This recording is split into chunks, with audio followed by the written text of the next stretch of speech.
Hello, and welcome to this week's edition of Immigration for HR. I'm Sam Adair, an attorney with the law firm of Graham Adair, and I'm joined today by my partner, Chad Graham. Chad, thanks for being here today.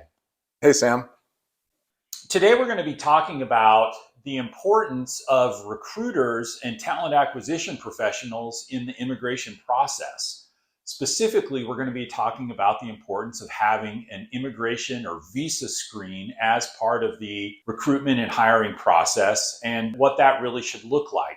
Recruiters are often the first point of contact that an individual has with the company, and they play a really important role in that onboarding process. And this visa screen can be a critical component to make sure there are no disruptions in the future. Let's start just a little bit, Chad, by thinking about recruiting. When do you think it's appropriate for a recruiter or talent acquisition person to get the outside immigration law firm involved? Yeah, so as you'll remember from our last video, Sam, our hilarious video editor counted the number of times we said process with a little ding. So I'm going to be a little bit careful about how many times I say that word here. But, this is something that we talk about a lot because a company's immigration policy and their program should really include a very specific process that they follow. And the beginning of that really happens with the initial candidate screen that comes in, and that comes into recruiters. And often recruiters don't have the background in immigration that somebody who is involved in the everyday immigration program might. So making sure that those recruiters are equipped with the things that they need to properly screen those candidates is important. And as part of the process, my recommendation is that the law firm be included earlier on in the process. So sort of right after the initial phone call screen and before anything goes to a hiring manager. Well, and speaking of kind of that visa screen that needs to happen, what advice do you have to help recruiters elicit all of the necessary information to make that immigration assessment? With companies, especially where there's a large recruiting team and, there can be new members on the team pretty regularly, getting training from the law firm is important.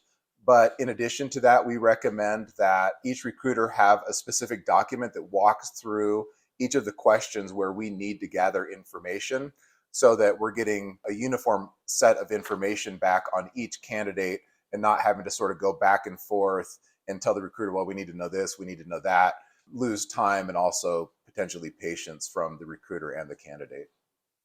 Let's go ahead and dive a little bit deeper into that. What specific information are recruiters allowed to or supposed to elicit here from a candidate? Yeah, this is one of those areas we need to be a little bit careful to be sure that we're not running afoul of laws involving discrimination. And so the two questions that need to be asked first are whether the person has the unrestricted right to work in the United States, and if not, whether they now or in the future require sponsorship to maintain work authorization. And then once the discussion opens up into more specifics into the person's immigration background, then at a high level, what we need to know is the status they're in, how long they've been in that status, and whether they've held any previous immigration statuses in the United States that could potentially be an issue, such as a J1. We also need to know whether they have started the green card process, and if so, what stage they're at. And finally, we need to know if they have dependents who also need to be sponsored. And in order for the law firm to be able to provide a full assessment, is there other information that we're going to need to get from a recruiter about a position? That's right. So the recruiter, in addition to the visa screen document, should send the candidate resume, job title, job duties, job location. And if we can get the salary, that's great. It's not critical that we have the salary, but as we look at cases that have a prevailing wage requirement, it's helpful to know where the salary is in relation to that prevailing wage to see if that could be a potential issue. So once the attorney gets all of this information from the recruiter, what should the company expect back in terms of that assessment from the law firm?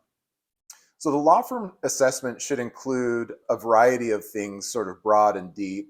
The first is what the recommendations are for the type of case that needs to be sought, and also what other options might be available. A lot of times companies don't necessarily want the law firm to say you have to do this or you have to do that, but they want to say this is the recommendation, but these other options are also available, because there are business conditions that sometimes come into play that can affect the decision that's being made. In addition to that, the assessment should talk about the cost that the company's looking at, the timing and getting the case set up, and the likelihood of success, which is something that law firms would be a little bit careful of, but at least to talk about the strength of the case, any risks that there might be, whether the person can start the green card process within the company's normal policy, say 12 months, for example, or whether it needs to be started early for one reason or another. That's sort of an overview of what the assessment should include. Yeah, and so this is obviously like a really important risk mitigation tool that companies can use, but we've seen instances where companies don't have an immigration or visa screen process in place as part of their recruiting. What are some of the things that you've seen happen as a result of companies not using an immigration screen?